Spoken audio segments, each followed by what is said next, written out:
समंदर शांत दिखता है दोस्तों, पर कब पलट जाए किसी को नहीं पता। आज की वीडियो में हम एक्सप्लेन करने वाले हैं एक ऐसी रियल लाइफ सर्वाइवल स्टोरी को जो लिटरली स्पाइनिंग चिलिंग है। चार दोस्त एक नॉर्मल फिशिंग ट्रिप पर निकलते हैं, पर एक सडन स्टॉर्म उनकी पूरी दुनिया उलट देता है। बोट पलट जाती है, कम्युनिकेशन डेड हो जाता है और ये लोग बीच समंदर में सिर्फ एक लाइफ जैकेट और अपनी होप के सहारे टिके रहते हैं। यहाँ से शुरू होती है असली फाइट, फ्रीजिंग वाटर, एक्सट्रीम थकान, पैनिक और वो लम्हे दोस्तों जहाँ पे हर मिनट उनकी लाइफ एक धागे पे बिल्कुल लटकी रहती है। हेल्प पास होके भी दूर हो जाती है दोस्तों और समंदर उन्हें उनकी लिमिट तक पुश करता रहता है। ये सिर्फ सर्वाइवल नहीं है, एक मेंटल बैटल है दोस्तों, जहां होप को छोड़ना मतलब एंड। रियल लाइफ ट्रेजेडी पर बेस्ड फिल्म इमोशनल भी है, ब्रूटल भी है और आज हम इसको फुल ब्रेक डाउन करने वाले हैं। क्या हुआ, कैसे हुआ, किस पॉइंट पे सब कुछ कंट्रोल से बाहर गया, सब कुछ डिटेल में। तो चलिए शुरू करते हैं, लेकिन उससे पहले वेलकम डियर रॉकर्स, कैसे हैं यार आप सभी। तो कहानी की शुरुआत मार्कस नाम के एक बंदे से होती है जो समंदर के पास खड़े होकर अपने दोस्त निक से कहता है कि यार जब भी समंदर देखता हूँ ना एक अजीब सी फीलिंग आती है, मानो समंदर मुझे अपने पास बुला रहा हो। इसलिए मेरा हमेशा मन करता रहता है कि मैं समंदर की सैर करूं। तो निक कहता है अबे ये शौक कब से पाल लिया तूने, रिटायरमेंट के बाद की प्लानिंग कर रहा है क्या।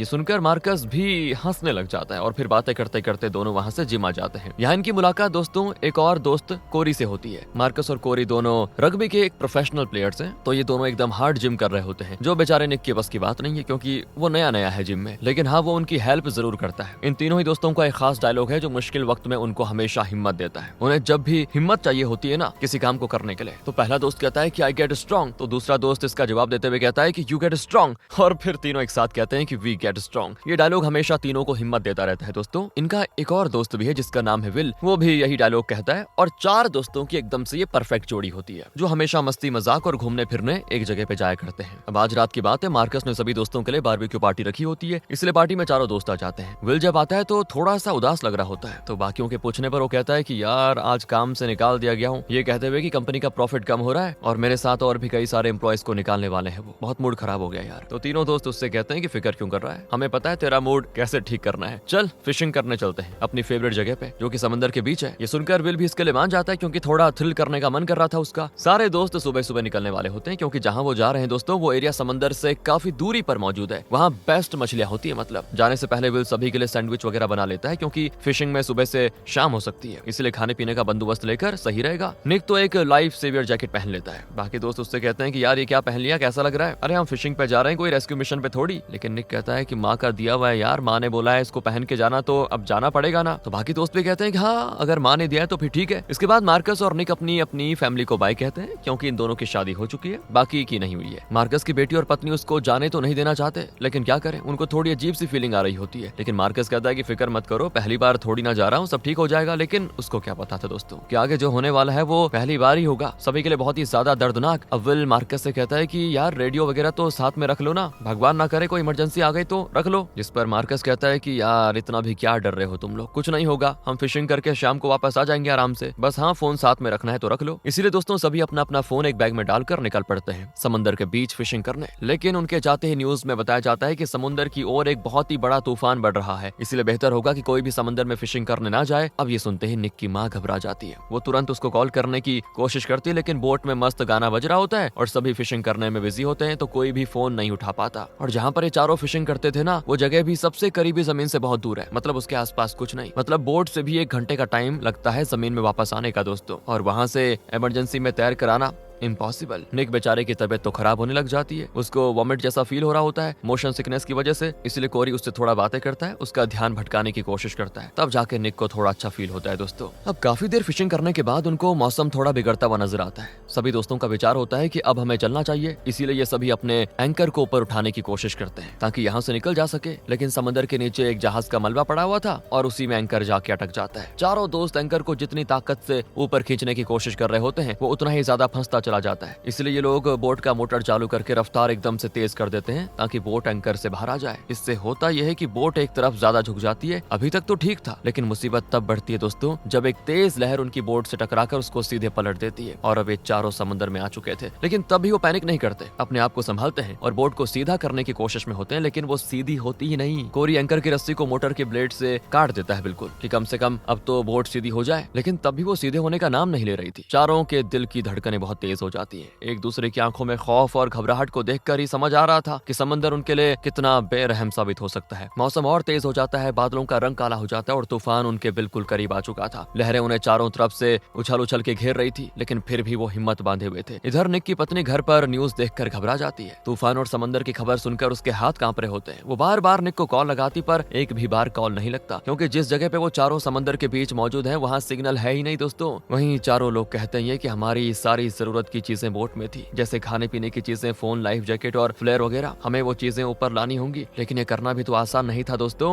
समंदर के नीचे जाकर बोट के अंदर जाना, दरवाजा खोलकर जरूरत की चीजें लेना इम्पॉसिबल टास्क था, लेकिन ये करना उनके लिए जरूरी था। इसलिए सभी बारी बारी अंदर जाते हैं और जो सामान उन्हें मिलता वो ले आते हैं, जैसे लाइफ जैकेट और फ्लेयर वगैरह। विल बाकियों की तरह ये काम आसानी से कट जाता है, क्योंकि वो भी एक प्रोफेशनल रग्बी प्लेयर रह चुका है। बस दोस्तों निक ही अंदर नहीं जा पाता, क्योंकि वो हम में से ज्यादातर लोगों जैसा है, बिल्कुल नॉर्मल। उसे गहरे पानी, अंधेरा और बंद जगह का बड़ा खौफ होता है। बोट के नीचे जाने का तो ख्याल ही उसके सांस को तेज कर देता है। ये बात तीनों जानते थे, इसीलिए कोई भी उसको नीचे जाने नहीं देता। जहाँ तक हो सके वो खुद ही सारी चीजें हैंडल करने की कोशिश कर रहे होते हैं। अब तीनों लोग जब सामान निकाल रहे होते हैं तभी उनको सामने से एक जहाज आते हुए नजर आता है। सभी जहाज को इशारा करते हैं, फ्लेयर भी जलाते हैं, हर वो कोशिश करते हैं ताकि उनका ध्यान जहाज वालों की तरफ जा सके, लेकिन अफसोस कोई फायदा नहीं होता दोस्तों, और जहाज उनको देखे बगैर ही वहां से चला जाता है। इससे सभी की हिम्मत टूटने लग जाती है। दूसरी तरफ निक की पत्नी उसकी माँ को भी कॉल करके बता देती है कि अभी तक निक और उसके कोई दोस्त नहीं आए, बहुत बारिश हो रही है और तूफान भी आया हुआ है, मुझे तो बड़ी टेंशन हो रही है। ये सुनकर निक की माँ भी परेशान। जहाँ से ये चारों बोट सवार पर हुए थे वहीं से गुजर रहे एक ऑफिसर को उनकी गाड़ी नजर आती है, लेकिन उसमें कोई सवार नहीं होता। ऑफिसर को भी नहीं पता था कि यहाँ से 4 लोग समंदर में गए हुए हैं, इसलिए वो सिर्फ लावारिस गाड़ी की रिपोर्ट लिख देते हैं। दूसरी तरफ चारों अपने अपने फोन से इमरजेंसी नंबर पे कॉल लगाते हैं ताकि सिग्नल ना होने पर भी कॉल लग जाए, लेकिन बदकिस्मती से कॉल भी नहीं लगता। कोई चारा नहीं था दोस्तों बाहर किसी को बताने का कि हम कहाँ फंसे हुए हैं। ऊपर से हवाएं बहुत तेज हो चुकी थी, पानी बर्फ जैसा ठंडा, और बारिश ने चारों तरफ से सभी को भिगा के रखा हुआ था। सभी ठंड के मारे बिल्कुल ठिठुर रहे थे। तभी उनको एक जोरदार आवाज आती है, मानो कुछ बहुत ही बड़ा उनकी तरफ बढ़ रहा हो। और जब तक ये लोग कुछ समझ पाते दोस्तों, इससे पहले इतनी बड़ी लहर उनको हिट करती है ना जिसका हिसाब नहीं था। चारों के चारों उस लहर की चपेट में आकर बोट से दूर जा गिर जाते हैं। अब सभी एक दूसरे से हो चुके थे अलग। वो एक दूसरे को आवाज लगाने की कोशिश करते हैं, लेकिन लहरों और हवाओं के शोर में किसी की आवाज किसी को जाती नहीं। किस्मत से जब समंदर की लहर कुछ देर के लिए शांत होती है तो चारों जल्दी जल्दी एक दूसरे की मदद करते हुए पलटी हुई बोट के ऊपर आ जाते हैं। बोट पलटी हुई थी, हल्का सा भी झटका किसी को भी फिसला के समंदर में गिरा सकता था, इसलिए चारों को पूरा बैलेंस बना के बैठना पड़ता है। लेकिन तब मार्कस दोस्तों कुछ ज्यादा ही ठंडी लगने की वजह से उसकी हालत बड़ी खराब हो रही थी। वो ग्रुप में सबसे ज्यादा ताकतवर था और सबसे ज्यादा भार ढोके भी लेकर आया, जिससे नुकसान ये हुआ कि वो अब हाइपोथर्मिया का शिकार हो गया। उसका शरीर अंदर से बहुत ही ठंडा पड़ने लग गया, हाथ पैर जवाब देने लग गए दोस्तों। निक उसको अपने बिल्कुल करीब चिपका के पकड़ा होता है ताकि अपने जिस्म की थोड़ी गर्मी दे सके। मार्कस की सांसें कांप रही होती है, आंखें बिल्कुल बंद पड़ने लग जाती है। हल्की सी मुस्कुराहट के साथ वो कहता है कि दोस्त, कहा था ना, जब भी समंदर को देखता हूँ लगता है वो मुझे बुला रहा है। आज सच में उसने बुला लिया, यही समंदर में मेरी कब्र बनेगी। और निक घबरा कर उसकी तरफ देखता है और कहता है कि भाई क्या कह रहा है, हम सभी यहाँ से जरूर घट जाएंगे, तुम फिक्र मत करो, हम है ना, तुझे कुछ नहीं होगा। लेकिन दोस्तों मार्कस की हालत बहुत बिगड़ती जा रही थी। उसके जिस्म की ठंड बहुत ही कमजोर हो रही थी और बाकी लोग बस परेशान थे कि क्या करें। दूसरी तरफ निक की पत्नी मार्कस की पत्नी को फोन लगा के कह देती है, क्या तुम्हारी मार्कस से बात हुई? लेकिन वो बेचारी भी बहुत ही टेंशन में है कि मेरी बात नहीं हुई। लेकिन हाँ, तुम फिक्र मत करो, सभी हट्टे कट्टे हैं, प्रॉब्लम का सामना करना वो अच्छे से जानते हैं, सब ठीक हो जाएगा। दिलासा तो वो दे रही थी दोस्तों, लेकिन टेंशन से वो भी एकदम से परेशान थी। इसीलिए ये लोग फैसला करते हैं कि पुलिस वालों की मदद लेंगे। ये लोग पुलिस को आकर सारी बातें बताने लग जाते हैं कि 4 लोग फिशिंग करने गए थे लेकिन अभी तक वापस नहीं आए, शायद तूफान में फंसे हुए हैं। उनको गए हुए लगभग 20 घंटे से भी ज्यादा हो चुका है। ये सुनकर पुलिस तुरंत हरकत में आ जाती है और कुछ हेलीकॉप्टर को भेजती है चारों को ढूंढने के लिए। लेकिन तूफान इतना भयंकर था कि किसी को कुछ नजर नहीं आ रहा था, क्योंकि पहले तो यही नहीं पता था कि ढूंढे कहाँ पे उनको। और तब मार्कस की पत्नी को याद आता है कि मार्कस के पास एक पुराना जीपीएस था, उसमें उसके कोऑर्डिनेट्स मार्क करके रखे थे, जहाँ पे मतलब वो फिशिंग करने जाता था वहाँ के। तो वो निक की पत्नी के साथ उस जीपीएस को ढूंढने लग जाती है। थोड़ी देर में ढूंढने के बाद उन्हें वो मिलता भी है, इसीलिए दोनों ऑफिसर को वो कोऑर्डिनेट्स बता देते हैं। चेक करने पर ऑफिसर उनसे कहता है कि वहाँ पे एक टूटा हुआ जहाज का मलबा मौजूद है, क्या यही पक्के कोऑर्डिनेट्स है? तो मार्कस की पत्नी कहती है कि हाँ हाँ बिल्कुल, मार्कस ने बताया था उस जहाज के बारे में। और अब पुलिस को एक लोकेशन तो मिल चुकी है दोस्तों जहाँ उनको तलाश करनी है, इसलिए पुलिस सारे रिसोर्सेज को लेकर वहाँ चली जाती है ताकि कैसे भी करके चारों को ढूंढा जा सके। लेकिन उनके रास्ते की सबसे बड़ी रुकावट थी तूफान, इतना भयंकर कि हेलीकॉप्टर दूसरे हेलीकॉप्टर को देख नहीं पा रहा था, इतना खतरनाक। तो फिर समंदर में तैरते इतनी छोटी सी बोट को वो कैसे देख पाएंगे? लेकिन उन चारों की हिम्मत अभी तक टूटी नहीं थी। उन्हें पता था कि इतना टाइम हो गया है, हमें वापस ना आए हुए, तो हो ना हो हमारा रेस्क्यू मिशन चालू हो गया होगा। बस दोस्तों इन लोगों को इंतजार था कि कोई ना कोई इनको बचाने के लिए जरूर आएगा। लेकिन तभी मदद से पहले एक और तूफानी लहर उनको हिट कर देती जाती है और ये टक्कर इतनी खतरनाक थी कि उसमें कोरी तो कहीं खो जाता है। तीनों उसको आवाज लगाते हैं कि कोरी कहाँ हो तुम, लेकिन सिर्फ सन्नाटे और पानी की आवाजों के अलावा कुछ नहीं आता। मतलब समंदर ने कोरी को निगल लिया दोस्तों। ये उनका पहला दोस्त था जो शायद मर चुका है और ये सब बाकी तीनों कुछ सोच नहीं पा रहे थे कि क्या करें। उनको यकीन नहीं हो रहा था कि कोरी उनके बीच नहीं है। समुंदर ने सिर्फ उनके दोस्त को नहीं निगला बल्कि उनके हौसले और उम्मीदों को भी अपने साथ लेकर चला गया। सभी बेचारे एकदम से टूट चुके होते हैं। तभी वहां से रेस्क्यू हेलीकॉप्टर गुजरता है। तीनों जान लगाकर उसको आवाज लगाते हैं, टॉर्च से लाइट मारते हैं, लेकिन अफसोस कोई फायदा नहीं होता दोस्तों। मदद इतने पास होकर भी उनको देख नहीं पाती। जिसके बाद पुलिस ऑफिसर को रेस्क्यू करने गए लोग कहते हैं कि सर हमने पूरी कोशिश की लेकिन हम उनको ढूंढ नहीं पाए। हमें सुबह होने तक का इंतजार करना होगा वरना तूफान में हमारा खुद का एक्सीडेंट हो जाएगा। तो ऑफिसर सभी को वापस आने को कहता है क्योंकि वो अपने डिपार्टमेंट के लोगों की जान खतरे में नहीं डाल सकता ना। दूसरी तरफ तीनों की हिम्मत जवाब देने लग जाती है। ऊपर से मौसम बिगड़ता जा रहा था तो मदद आने के चांसेस ही छोड़ दो। तभी एक और तेज लहर आकर तीनों को दोबारा समंदर में पटक देती है और जैसे पिछली बार कोरी को अपने साथ बहा ले गई थी, बिल्कुल वैसे ये लहर इस बार मार्कस को भी अपने साथ लेके जाती है। पल भर में मार्कस भी उनकी आंखों के सामने से गायब हो जाता है दोस्तों, हमेशा हमेशा के लिए। अब सिर्फ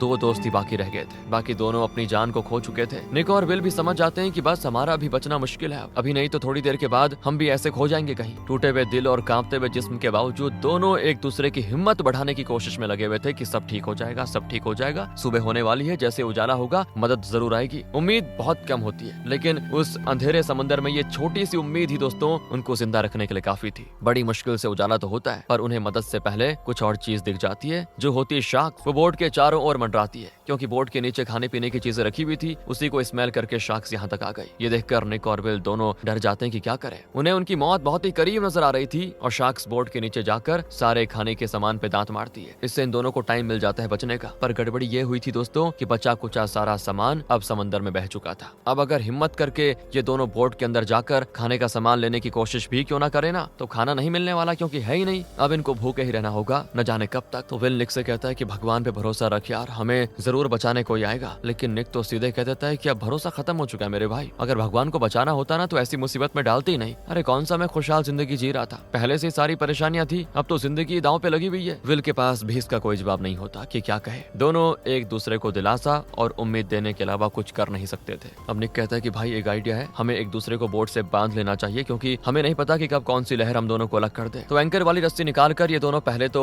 एक दूसरे को आपस में बांधते हैं और फिर रस्सी को बोट से बांध देते हैं ताकि दोनों कभी अलग ना हो। अगले सीन में निक की माँ पुलिस स्टेशन आकर कहती है कि अरे अब तो सुबह हो चुकी है, अभी तक तुम गए नहीं क्या चारों को ढूंढने के लिए। तो ऑफिसर कहता है कि मैडम मैं अपनी तरफ से पूरी कोशिश कर रहा हूँ लेकिन मौसम अभी ठीक नहीं हुआ है, जैसे ठीक होगा तो वापस जाएंगे मिशन पे, मेरे ऊपर भरोसा रखिए। तो निक की माँ कहती है कि मुझे झूठ मत कहो, अगर मेरा बेटा मर चुका है तो सीधे बता दो, मुझे अब और ज्यादा उम्मीदें मत दो। लेकिन ऑफिसर कहता है कि क्या आपको लगता है कि आपका बेटा मर चुका है? वो कहते हैं कि बिल्कुल नहीं, मेरा दिल कहता है कि वो अभी तक जिंदा होगा। तो ऑफिसर कहता है कि बस आप यही उम्मीद रखिए, मैं जान लगा दूंगा सभी को ढूंढने में। वो कोस्ट गार्ड्स, आसपास के इलाके जितने भी जहाज वहाँ पे मौजूद होते हैं सभी को इस काम पे लगा देता है कि उन चारों को ढूंढे। तो बाकी लोग भी जोरों शोरों से इस सर्च मिशन पे लग जाते हैं दोस्तों, लेकिन सभी को निराशा के अलावा कुछ नहीं मिलता। तो वहीं निक और विल को उम्मीद की एक किरण नजर आती है। आसमान में एक एयरक्राफ्ट गुजर रहा था जो उन्हें ढूंढने के लिए आया था। ये दोनों चिल्लाना शुरू कर देते हैं ताकि एयरक्राफ्ट उनको देख ले, पर शायद किस्मत अभी भी उन्हें और तकलीफ देना चाह रही थी। वो एयरक्राफ्ट उनको देख नहीं पा रहा था। दोनों हिम्मत हार चुके थे और अब 30 घंटे से ज्यादा हो चुका था समंदर में इनको फंसे हुए। भूख और प्यास से दोनों की जान जा रही थी। हालांकि हिम्मत नहीं गई थी लेकिन फिर भी विल हिम्मत करके समंदर के अंदर जाता है और बोट की तलाशी लेता है ताकि कम से कम एक पानी की बोतल तो मिल जाए। तो जैसे ही बोट के अंदर जाता है उसको एक जूस की बोतल और एक चॉकलेट का पैकेट मिलता है। ऐसी सिचुएशन में उनके लिए ये चीज किसी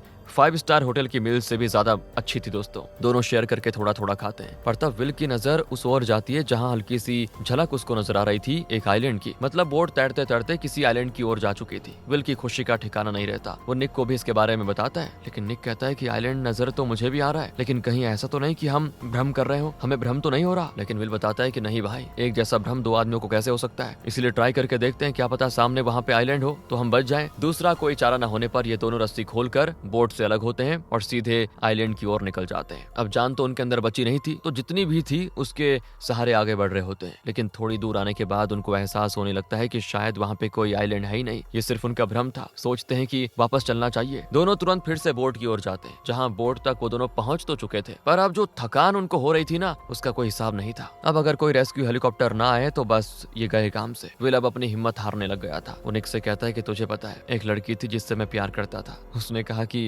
एक डायमंड रिंग चाहिए उसको प्रपोज करने के लिए। मैंने नहीं दिया, सोचा कि शायद गोल्ड डिगर होगी, लेकिन अब सोच रहा हूँ कि काश दे दिया होता तो मैं उसके साथ होता, यहाँ नहीं आता, 2-3 बच्चों के साथ खेल रहा होता। ये सुनकर निक कहता है कि प्रपोज कर दिया होता तो भाई ड्रम में होता तू। जो सोचकर दोनों हंसने लग जाते हैं। काफी टाइम के बाद दोनों को थोड़ी हंसी आई थी, कॉमेडी हुई थी, पर ये हंसी ज्यादा टाइम तक नहीं चलती। विल की हालत और ज्यादा खराब हो जाती है, उसको भी हाइपोथेरेमिया हो जाता है। निक उसको अपने बिल्कुल करीब लगाकर कस के पकड़ लेता है, जैसे मतलब छोड़ दिया तो सब कुछ खत्म हो जाएगा। कांपती हुई आवाज में वो उससे कहता है कि भाई मैं तुझे कुछ होने नहीं दूंगा, मुझे छोड़कर मत जाना, सब चले गए, अब तू भी चला गया तो मैं कैसे जिंदा रहूंगा, मुझे अकेला छोड़कर मत जा प्लीज भाई। निक के ये अल्फाज आंखों को नम कर देने वाले थे दोस्तों, लेकिन अफसोस उसी पल एक तेज लहर आती है और विल को भी अपने साथ बहा ले जाती है। पल भर में विल भी इस दुनिया से गायब हो जाता है और अब बचता है तो सिर्फ निक। लेकिन इस वक्त उसे अपनी जान की जरा भी परवाह नहीं थी। उसके लिए सबसे बड़ा बोझ अपने दोस्तों से बिछड़ना था। उसके जहन में सिर्फ एक ही ख्याल घूम रहा होता है कि इस समंदर ने मेरे सारे दोस्तों को निगल लिया, अब मैं अकेला इस बेरहम समंदर में कैसे जिंदा रहूंगा। वो एकदम डर गया था, घबराया हुआ था। उसी तरह से जो भी लोग इन चारों को ढूंढने में लगे हुए थे वो भी अपनी हिम्मत हार चुके थे। कोशिश तो सभी ने बहुत की दोस्तों, लेकिन ये लोग मिले नहीं। और अब ऑफिसर इस रेस्क्यू मिशन में शामिल सभी लोगों का शुक्रिया अदा करता है इतनी मेहनत के लिए, क्योंकि अब हो चुके थे 42 घंटे। उम्मीद भी खत्म हो चुकी थी सभी की कि कोई इतनी छोटी सी नाव लेकर 42 घंटे समंदर में कैसे जिंदा रह सकता है। इसलिए इस मिशन को रद्द कर दिया जाता है। लेकिन कोस्ट गार्ड्स कहते हैं कि हमें एक आखिरी बार ट्राई करना चाहिए, क्या पता मिल जाए वो लोग, क्योंकि इनका जहाज बहुत ही बड़ा था दोस्तों और समंदर में ही मौजूद रहता है। इसलिए ये लोग अभी तक हिम्मत नहीं हारे थे। पर निक हिम्मत हारने लग गया था। उसको डरावने सपने और उसके दोस्तों की आवाज आ रही थी जो उसे मदद के लिए पुकार रहे होते हैं। ये आवाजें निक को डरा रही थी। उसको लग रहा था कि मुझे भी अब जिंदा नहीं रहना चाहिए, तड़प तड़प कर मरने से तो अच्छा है कि मैं खुद ही अपनी जान दे दूं। वो अपने आप को बोट से लगी रस्सी से अलग कर देता है कि आए समुद्र की लहरें और मुझे मेरे दोस्तों की तरह खा ले। पर तभी कोस्ट गार्ड्स की नजर दूर मौजूद किसी छोटी सी तैरती हुई चीज पे जाती है। नजदीक आने पे वो कंफर्म करते हैं कि ये तो वही चारों का जहाज है और उस पर कोई मौजूद है। दूर से पता करना मुश्किल था कि जो वहाँ पे है वो जिंदा है भी या नहीं। तुरंत हेलीकॉप्टर पहुंच जाता है। हेलीकॉप्टर की आवाज जैसे ही निक को आती है मानो उसके अंदर दोबारा से जान आ गई हो। एकदम से खुश हो जाता है। उसकी आंखें नम हो चुकी थी दोस्तों, क्योंकि उसको अब उम्मीद आ जाती है कि वो बचेगा। लेकिन वो बचा सिर्फ उसी की किस्मत ने उसका साथ दिया, या यूं कहें कि माँ का दिया हुआ जैकेट जो एक आशीर्वाद और दुआ के रूप में उसे बचा लिया। वो अकेला सर्वाइवर बचा। जैसे निक के घर वालों को पता चलता है वहाँ तो खुशी की लहर दौड़ जाती है। लेकिन बेचारे मार्कस की पत्नी और बेटी का रो रो कर बुरा हाल दोस्तों। बाकी तीनों को ढूंढने की कोशिश की जाती है। कई दिनों तक सर्च मिशन चलता है ताकि कम से कम तीनों का शव मिल जाए तो परिवार वाले आखिरी बार उनको देख पाए, लेकिन वो नहीं मिलता। निक बच तो गया था, लेकिन 6 महीने गुजरने के बाद उसको बुरे सपने और उसके दोस्तों की चीखें आना बंद नहीं हो रही थी। अभी भी उसको लगता है कि उसके दोस्त उसको मदद के लिए बुला रहे हैं, लेकिन निक इस हादसे से उभरने की कोशिश में लगा हुआ था। और अब जैसा मैंने आपसे कहा था कि ये मूवी सच्ची घटना पर आधारित है, तो मूवी के एंड में हमें ये देखे दोस्तों असली निक को दिखाया जाता है और उसी ने सारी बातें बताई थी, क्या क्या हुआ कैसे हुआ, जिसमें थोड़ा सा थ्रिलर और सर्वाइवल का मसाला ऐड करके मूवी बनाई गई। जिस तरह से निक को बचाया गया था उसके भी विजुअल हमें दिखाए जाते हैं। सच में दोस्तों दिल दहला देने वाला हादसा था ये, जिसने 3 दोस्तों की जान ले ली। इसी के साथ ये कहानी यहाँ पे खत्म हो जाती है। मिलते हैं आपसे अगली वीडियो में। ध्यान रखिए अपना। Thanks for watching.